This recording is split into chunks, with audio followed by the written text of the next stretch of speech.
A good life is a life built around fulfilling work, play, relationships, and lifelong learning. Welcome to Good Life Conversations, where we explore the stories and strategies of inspiring everyday people who are striving to create a life of purpose, meaning, and connection.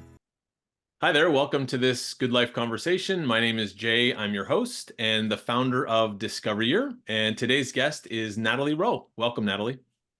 Thank you, Jay. It's a pleasure to be here always. Natalie's career is in human resources, so we'll have a chance to talk a little bit about what that means. And right now, she's a human resources consultant. She has her own business called Transforming Minds International. She formerly worked for Canadian Revenue Agency. Natalie immigrated to Canada from Jamaica. She's got a really interesting story, and there's lots to talk about. So we're going to dive in really quickly. Natalie and I met each other probably 8-9 years ago, like many of our Yes, time mentors. flies.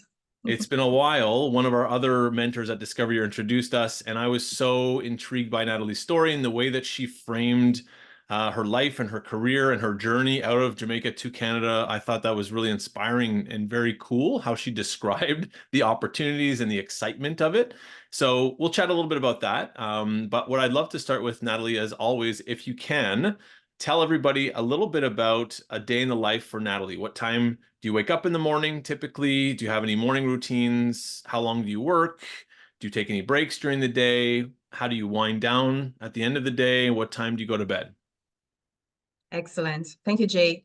A very good question. I wear many hats: wife, mother, author, businesswoman, you name it. I volunteer. I sit on boards, organizational boards.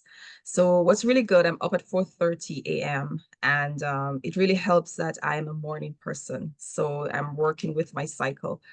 I'm up at 4:30 a.m. and I usually, those first 3 hours of my day are really important. That's when I have the most control. And this is where I say I take the time to fuel my tank, because if I don't, I don't want to be going on fumes during the day. So I use those 3 hours very importantly. I feed my spirit, my mind, I read, I meditate, I pray. And then I get the big rocks in my day in. I look at it, what's coming down the pike? What do I need to get on now in the first, few hours? So those 3 hours are everything. When I get those in the box, then I'm in charge. If I don't, then I'm running behind my day. And so by 7:30 or so, the family begins to get up, right? So I begin to not have as much control as before, but getting the morning routine in for the family. And then what I do after that, between 9 a.m. and noon, after school drop-offs, that's when I really dedicate to thought work. As a writer and author, speaker, presenter, that's when I'm really fresh to do my thought work. So I try as best as I can to not put too many meetings in that morning time. I leave meetings for the early afternoon and into the evening. And so I do maximize those between 9 and 3, because by that time, then pick up school routines come in again. And the evenings are really homework, meetings, family time. I juggle that. And I do seek to get into bed by 10:30 a.m. if I'm lucky. PM. Yes, PM. Thank you. 10:30 p.m. I seek to get into bed by that time to at least get 6 hours in. And I find that that has been the routine that works for me. And just being very mindful of the times when I need to do thought work, and when I need to do the other times of work, how to maximize my day and getting in, having an early start. 4:30. Yes. Wow. Okay. I think a lot of our listeners will be a little bit shocked to hear that. And I'd love to know at what point in your life did you start getting up that early? Or was it like you kind of progressively got more and more up earlier and earlier over time? Because you certainly, I imagine, didn't get up at 4:30 when you were 18 years old. No, not at all. I think being a working professional got me into that mode. For many years when the children were small and I had a 9 to 5 job, I had to be up at 5 a.m. 5 a.m. was always my goal, because I just needed to get everything in the day. And I get in meals earlier in the day so that when I get home after school with the children, then I'm not having to worry about meals. It's all done. So that was a routine that really worked for me. So I've been waking up 5 a.m. for decades. Mm. And in the last couple of years, I've kind of upped it to 4:30 a.m. just to get in more time. And I think as you get more matured as well, you know, your body doesn't need all that 10-hour sleep, perhaps. So it's been something that I've been doing for all my adult life. I think the many hats I wear, as I said, as wife, as mother, as professional, homemaker, you name it, it requires that. And being a morning person has worked in my favor. I fade very easily. I cannot tell you how many movies I started to watch and just didn't finish because I'm just not a night person. Mm. And 6 hours, of course, many of our students at the age they are, as you mentioned, they sleep quite a bit. 10 hours might be an average day for them. So how do you sleep less now than you did? You mentioned getting older, you might need less sleep. How did you come to understand that 6 hours is enough? And is it really you feel fresh every day on 6 hours, or is it more of a struggle? No, when I do get in the 6 hours, I'm very functional. I'm very functional. No, it wasn't always like that. I needed more time to sleep and before that. And I definitely recommend the 8 hours. But I do find that your body is a great servant, though you train it and it will work for you. So this is not something that happened overnight. This is something is a routine that evolved out of the requirements on my life, right? And you modify, you do what it takes to ensure that you are able to respond effectively to all the needs that are, knocking on your door, so to speak. So it is something that you evolve in. So anyone listening, and especially the students, do not, I know there's a trap. Oh my goodness, I could never do that. And you get discouraged. No, no, no, no. Your life is lived in stages. And what you do in the pre your own family stage is going to be very different from what you do in, say, you have your own home and family, even pre-children stage. It's going to be very different. And then after the children are older, that's going to evolve as well. So life is lived in stages. So just embrace each stage and just be careful of the comparisons. Go for the principles rather than the actual, oh, practice. I have to do this because this person's done that. No, the principle is this person is organizing their life in a way that is sustainable, that they're able to be effective. And so whatever that looks like for you, you do accordingly and expect to evolve over time. Yeah, that's great advice. Thank you. And I know we have some of our mentors who kind of readily admit to being night owls as well, and they've shared a little bit about how that works for them and why it works for them. And so I think the bigger point that we often discuss with our students is like pay attention to when you have your best ideas, when you feel most energized, and to the extent that's possible, shape your life around that. And with that said, so you said 9 a.m. to noon is your thinking time where you're most kind of perhaps aware or the best capacity to do really important work. Can you tell us a bit about how you uncover that and how did you build the discipline to kind of honor that? Absolutely. It's actually an idea that I read a few years ago that, when you're rested, the brain is rested. As a matter of fact, I've actually proven that when you sleep, there's a reset that happens. There are things that you may go to bed with, that's bugging you and it's unclear. And that whole term sleep on it, it really works. You sleep on it. And now I do it routinely. Okay, I'm gonna sleep on this. I get up the next day and clarity. Things fall into place while we sleep. So yes, so I've learned that, you're early and again, I know myself, I'm a morning person. I'm ready to jump off the wall in the morning. So I know that's my best time. So because it's my best time, I choose to dedicate real deep thinking, thought work into that time. Again, it's working with my rhythm. There may be other people where that is in the evening. And so they will, schedule their time to do their thought work later in the evening. But I know my best time is in the morning. So I try to work with that in tandem, be in sync. And that's when I do presentations, I speak and I write. So those take, deep thinking. And I strategize, I write organizational strategies and so on. So I seek schedule as much as I can the thought work in those early, morning hours. And there are times when I'm not able, I need to meet a client and they're only available in the morning. That's fine. I'm flexible, but I do have a plan. And then in the afternoon now, I tend to take meetings and, it doesn't require that deep thinking. Not to say that I come to the meeting without thinking, but you know what I'm talking about. Mhm. Right. Mhm. So that's how it has evolved for me. Mhm. Okay, I would love to hear a little bit about your work as a human resources professional, but before we dive into that, perhaps if you wouldn't mind, let's step back. I'd love for you to share just a little bit about, I know you were a young adult when you came to Canada from Jamaica. So can you just tell everybody a little bit about why you decided to do that and what you learned in this process of moving to a new country, which was Canada? Yes, that was definitely, in retrospect, I realized how courageous it was. But when you're in it, you kind of don't realize. So I did my significant education in Jamaica, finished graduate school, and then met a Canadian who was working in Jamaica at the time. And then a romance developed. We got married. And for that reason, I decided to emigrate to Canada. And it was really interesting. I think I shared it before with one of the cohorts that I didn't realize, I didn't think too clearly as to what I was doing until I was on the flight. And I'm thinking, oh my goodness, what did I do? What did I do? What did I do? I don't know anyone in the city of Ottawa.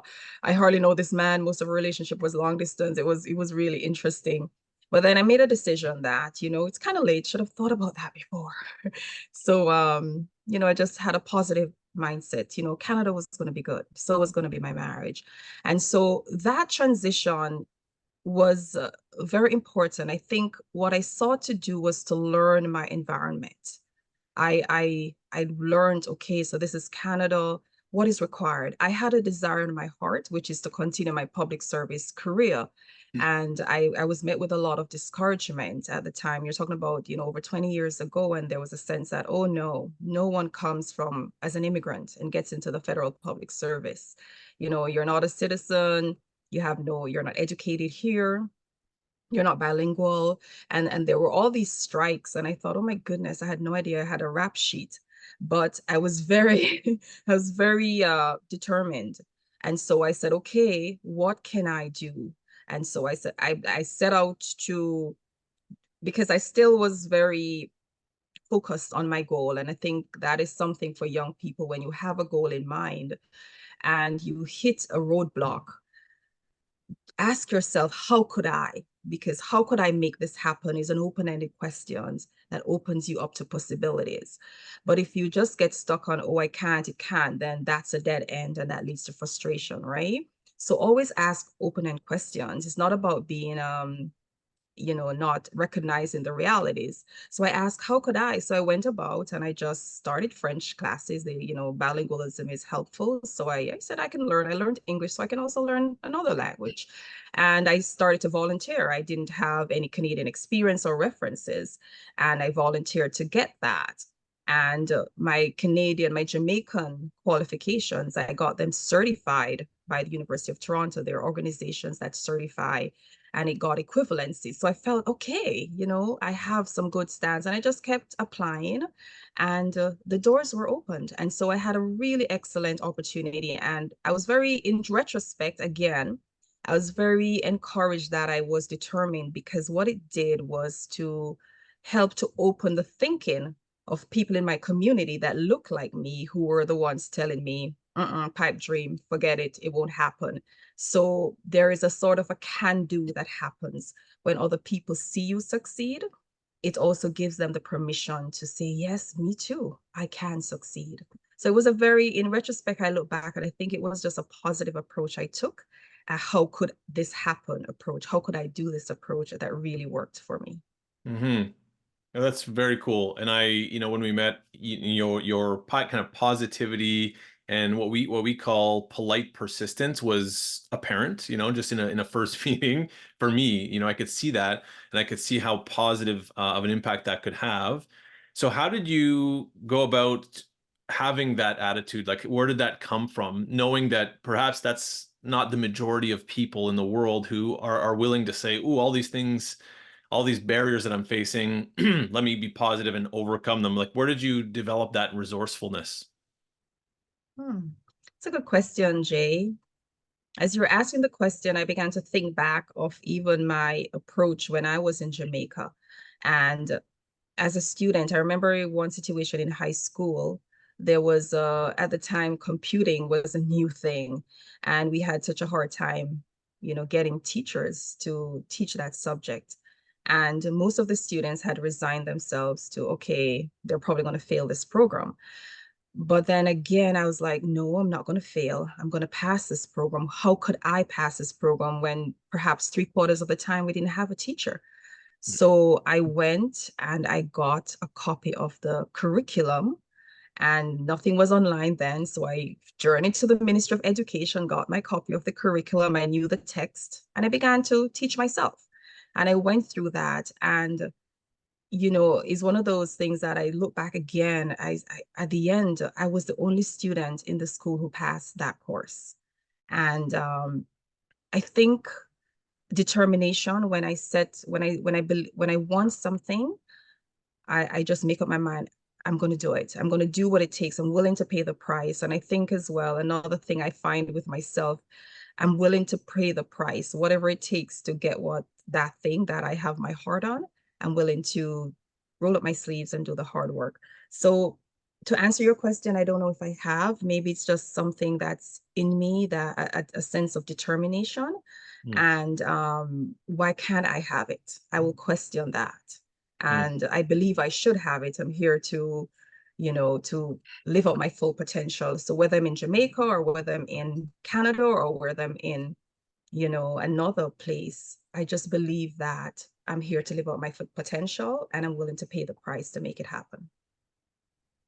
Yeah, we could spend the entire episode perhaps just talking about this one fact, because what I really like about what you're saying here is there were opportunities where you said, hey, that's not right that someone from Jamaica wouldn't have access to these positions. That's, there's a lot of barriers.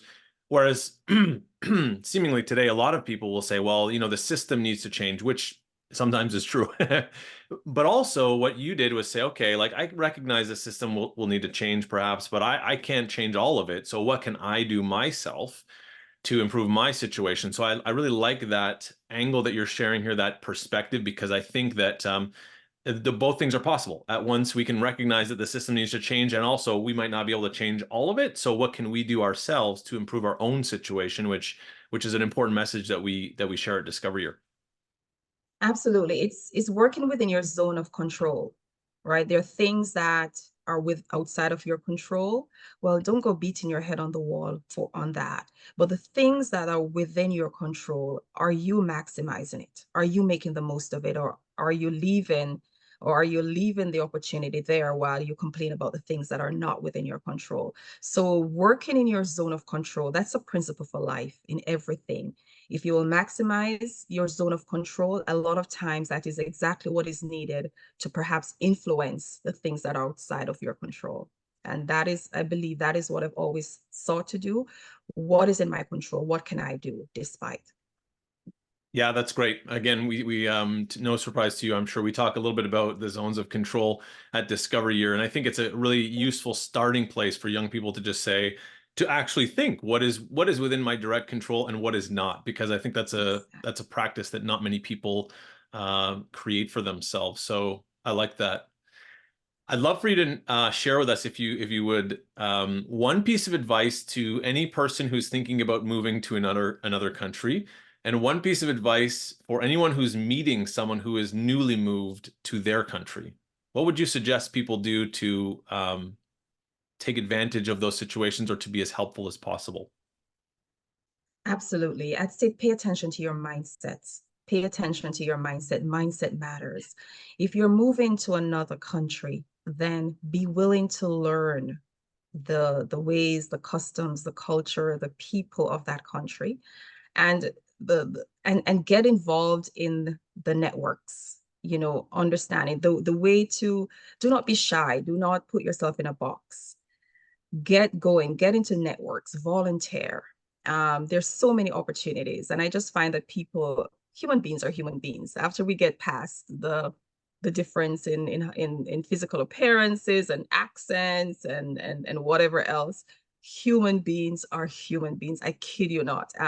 One of the blessings of living in Canada is like it's like living in the United Nations. You get to meet people from all races and cultures, and I've worked with people from all races and cultures. And at the end of the day, my final conclusion is human beings are human beings. So seek to connect with people on the level of humanity. People respond to helpfulness, goodness, helping to solve problems. So get yourself connected in the networks of, if you're moving, get yourself connected to networks, relationships is so very important, and give a sense of openness.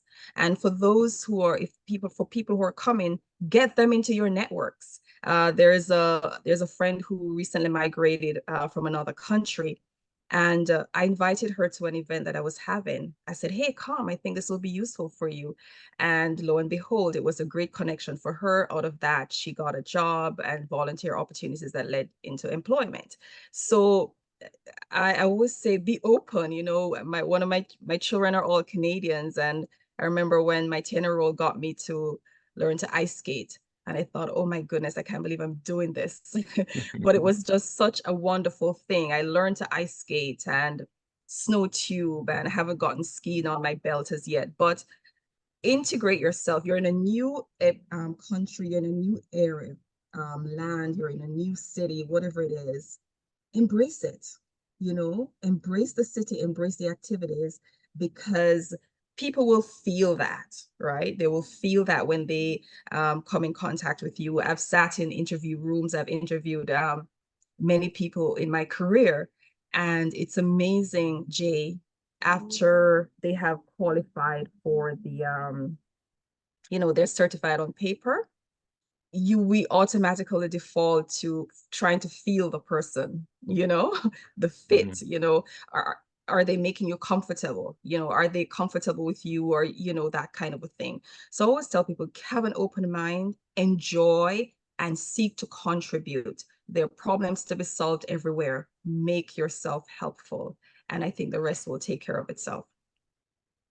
Yeah, there's so much, understandably so much dialogue in the world today about, or at least in the world around here, about inclusion, diversity, equity, understandably so. And I think that the message that I often want to share with young people is the open-mindedness that you're talking about. I mean, I think there's, a lot of programs and a lot of dialogue that's happening, and I can appreciate some of it is worthwhile. And yet, if all of us were just open-minded and curious about different people, a lot of the challenges would fade away. Perhaps not all of them, but a lot of them, certainly between individuals.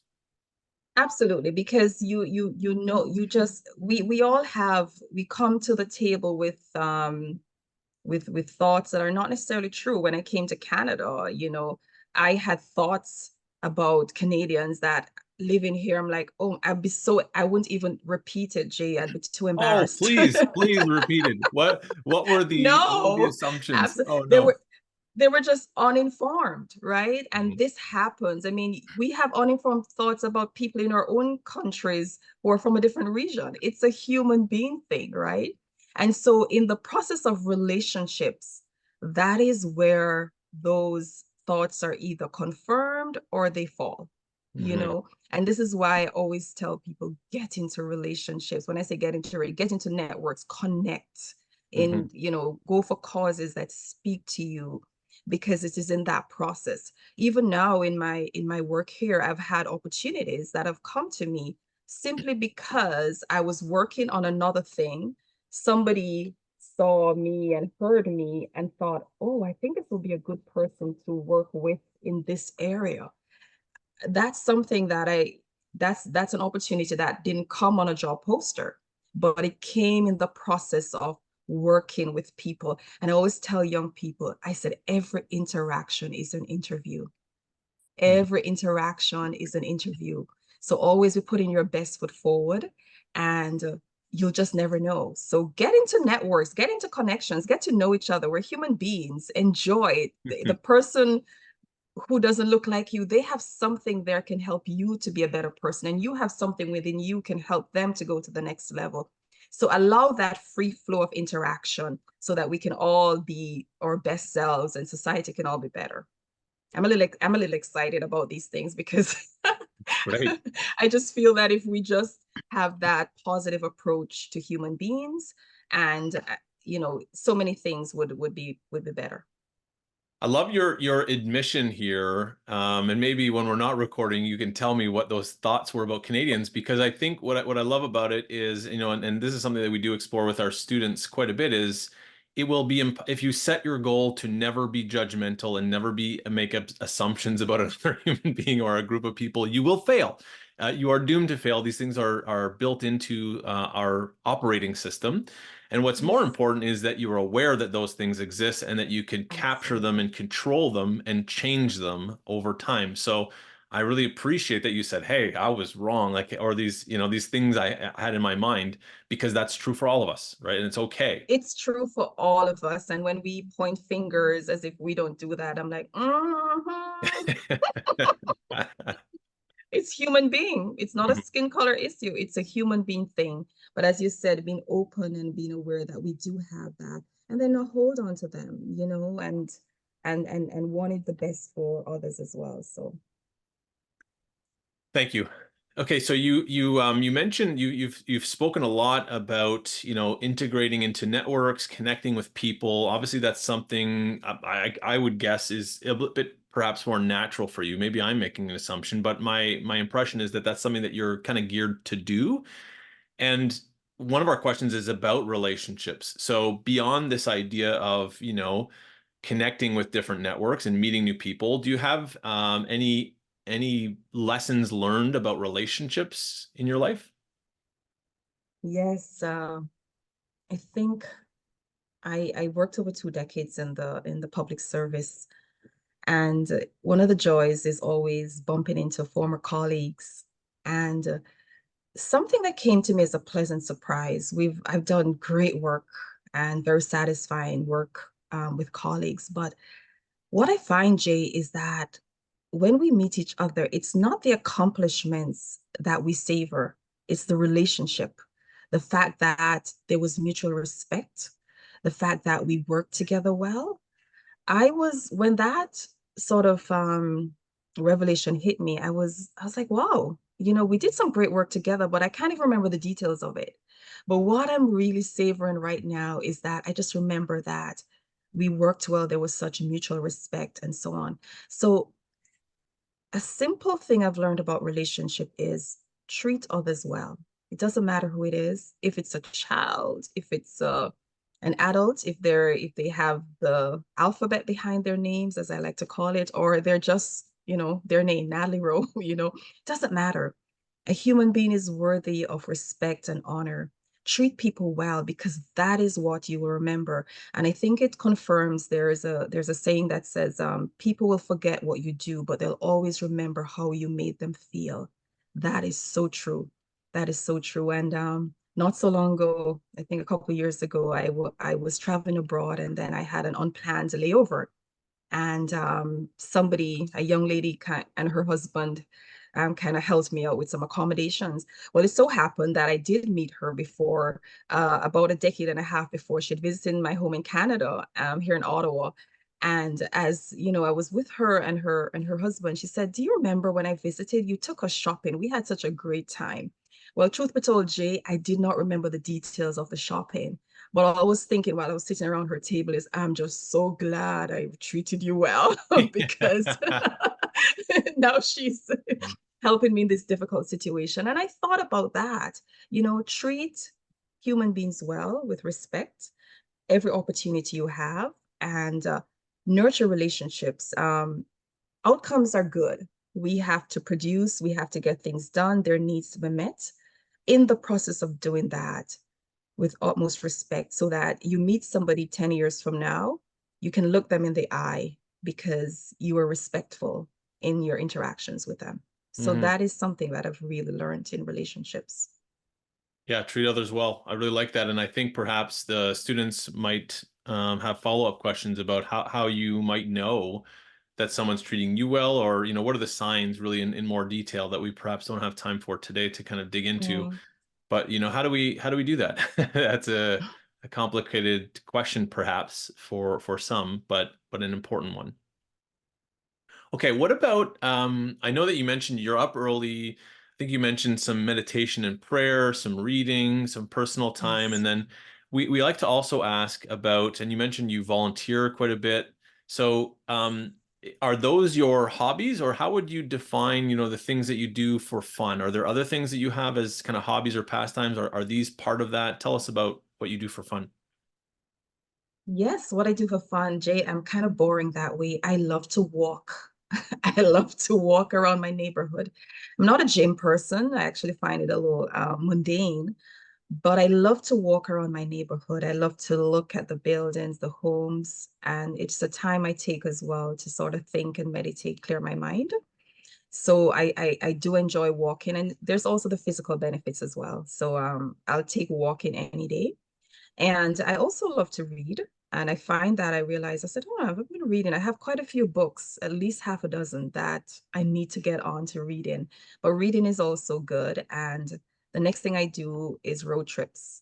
My husband loves to drive, and I enjoy road trips. Yeah, just driving along and going to different cities, especially down south and across Canada and down south. And those are the things I find that when I get back, I feel re-energized and just a change of scenery, that kind of thing. So those are the things I do for just enjoyment. The rest of volunteer things I totally enjoy as well, but I won't put them in the leisure category because they're work as well. Hmm. Yeah.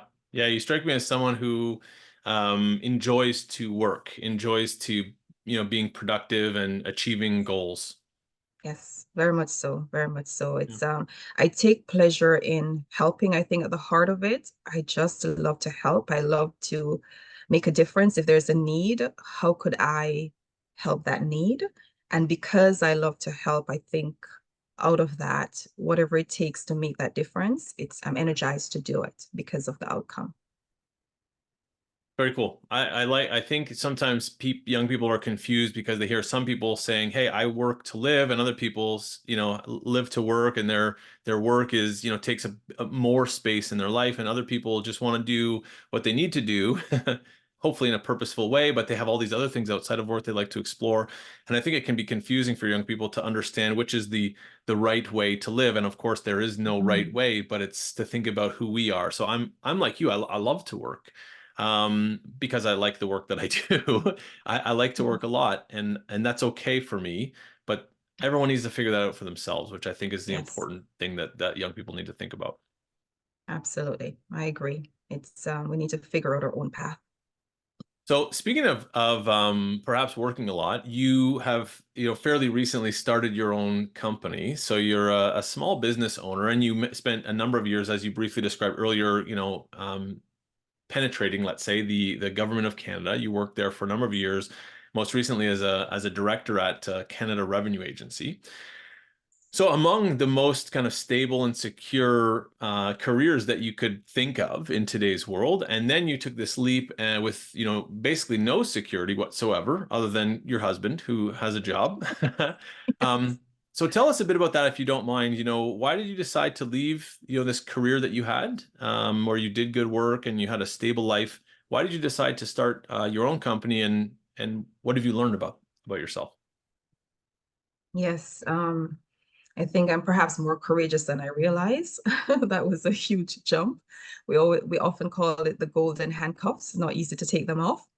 But again, I've life for me, I think I've always said when I'm 80, I do not want to have regrets. I think regret is perhaps one of the most haunting emotions that you can have.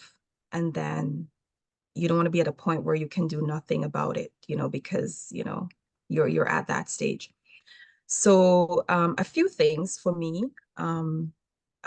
Been very grateful for my public service career, but I was never one of those public servants who saw myself retiring in the field. I think from ever since I've always been looking for the next step, a way out. I think deep down within me, I have a passion for um, flexibility and carrying the passions of my heart.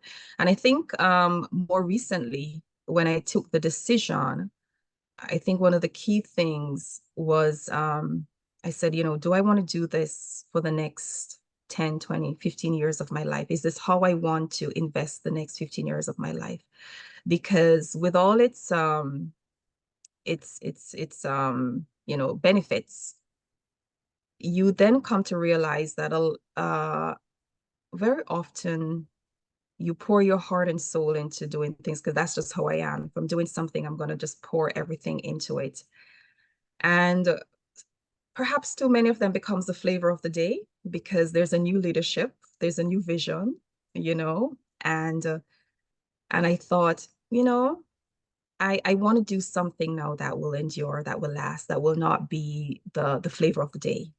I had Mhm. fun doing it, but it kind of just ended up being the flavor of the day because of the somebody else's vision, that kind of a thing. So I really had that hard look into myself, and it's like, is this what I want, or do I want to do work that I believe will be more enduring, and so on. So I think those were the things that really drove me. And again, I didn't have a foundation of I see myself retiring here. So I think that also made it easier. And I guess I'm just really not wanting to have those regrets when I can do nothing about them. I want to be able to pursue those what ifs and have the answers to them. I do have other passions. I do have other skills. There are other ways to do what I'm doing. And I'm exploring it because we only get to live once, right? And what would you say to, having kind of recently launched your own business, for anyone who's listening who's considering maybe becoming an entrepreneur or starting their own business at some point, what is one lesson that you've learned about running your own business, in this short time that you've been doing it that you'd like to share? No, absolutely. You really have to organize your time now for you before you organize your time for an employer. And now you're going to have to do that now for you. Set goals for you and pursue them. I think one of the challenges I face is that I I so love to help that I find that you now have to know when to say no, because not every good call it has your name on it. Hmm. And the battle of focusing, right? Because there's so many wonderful things of to which you can invest your time in a day, but then the reality is that you have bills to pay. So I definitely am learning the importance of organizing my time in a way that I will have a healthy balance between work that will pay financially and work that will pay in fulfillment and that kind of a thing, right? Hmm. So that has definitely been something that I've been working at over the last year. I'm not there yet, but I'm getting better at that. And just knowing when to say no to a good thing, not because it's a bad thing, but that because right now that's not where my focus needs to be. That's great. Thank you. And as someone who had, a fairly lengthy career, longer than many of our listeners might have been alive to date, Right. it's, one of the patterns that we see in these conversations that come up is, which I think is great, is that our mentors who are 30s, 40s, 50s, maybe beyond in terms of age, and they're still learning these things. So what I'm taking away from this is, hey, like, you are working on this is a work in progress. You haven't mastered it yet, but you're aware of it and you're taking steps to be better at saying no and managing your time. Absolutely. Yeah. Absolutely. You never stop learning. I kid you not. It's a lifelong journey. And it's exciting. You don't ever want to stop learning. Agreed. Agreed. Okay, we have time for a couple quick questions left, and then we'll have to wrap up if that's okay. You mentioned road trips, your husband loving to drive and you loving these road trips. One of the questions that we do like to always ask is, what's your favorite place you've ever traveled to and why? Yes, that was a tough question because, we've been to so many beautiful places. I can't imagine, I don't recall ever being to somewhere I've never enjoyed, but I had to land on Disney World in Orlando. I really enjoyed it, but not for the reasons that most persons will, not for the amusement. I only could stomach the merry-go-round. But I remember just being there and as I looked around at the thousands of people and just the whole everything, the inspiration that hit me was, oh my goodness, this all started in the mind of one person, was one person's vision. And Walt Disney's, I don't think if my memory serves me correctly, even lived to see it come to fruition, but he saw it in his mind. And that was very inspirational and encouraging for me because it's like that's the power of a vision. And if you have a vision and you work at it, it can become reality. And so I was very impacted by the first time I visited Disney World by that for that reason. Hmm. Very cool. Very cool. Okay, we call these good life conversations, and the reason is that we all know in some capacity that it's not just about a job. You know, having a good life doesn't mean just having a certain kind of job or a certain salary. It means a lot of things, as you've touched on many of those things, in our conversation. Meaningful work is part of it, but also relationships and having fun and taking road trips, perhaps, and constantly learning. So in a world that can be somewhat confusing or perhaps even very confusing for 18, 20, 22-year-olds as they emerge as adults, what advice would you offer them in the pursuit of creating a good life for themselves? Yes, I definitely say there's a lot of uncertainty. But one of the truths that must guide your thinking is that no one knows it all and has figured it out all. It is a journey of discovery. And if it's amazing how at times we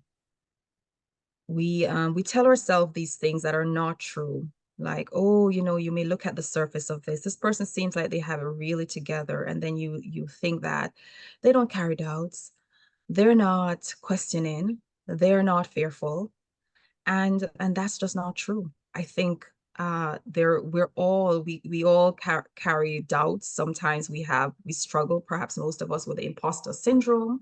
We're not certain of the next step, but we're still going ahead anyway. So I'll say, if you're not certain, do the next right thing. Do the next right thing that's at hand to be done, and keep going. The difference between somebody who appears successful or who is successful by world standard and one who isn't is that they're trying. They have, despite the uncertainties, despite the doubts, despite the fears, they've set a goal and they're moving towards it. They're asking for help. People are coming around them and helping them, and they keep putting one foot in front of the other. They keep putting one foot in front of the other. So this is what I'd say to young people. Keep putting one foot in front of the other.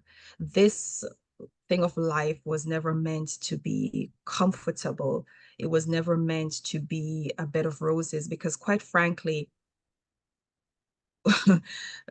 to overcome simply means that it was not a bed of roses. You have more confidence. Confidence is grown when you actually accomplish something that you thought you couldn't, when you face a fear and overcome it. Those are the emotions that bring meaning to life. So yes, challenges are the default, so accept that, but then keep putting one foot in front of the other. There's a lot of help around you. Use it and keep trying, keep trying, keep trying, and it would just fine. It would just fine. I never knew that this is what I'd be doing at this age. I had no idea. But I just kept taking advantage of the next opportunity that was in front of me. And as I did that, I find fulfillment, I make an impact, and things become clearer. The next 10 years, I have a vision for it, but it's not clear. But I'm putting one foot in front of the other. So I'd encourage you to keep doing the same thing. I love it. Thank you. Yeah, we talk about short-term planning. I hear you say, keep your mind open, plan a few steps, look around you, plan again, and keep trying.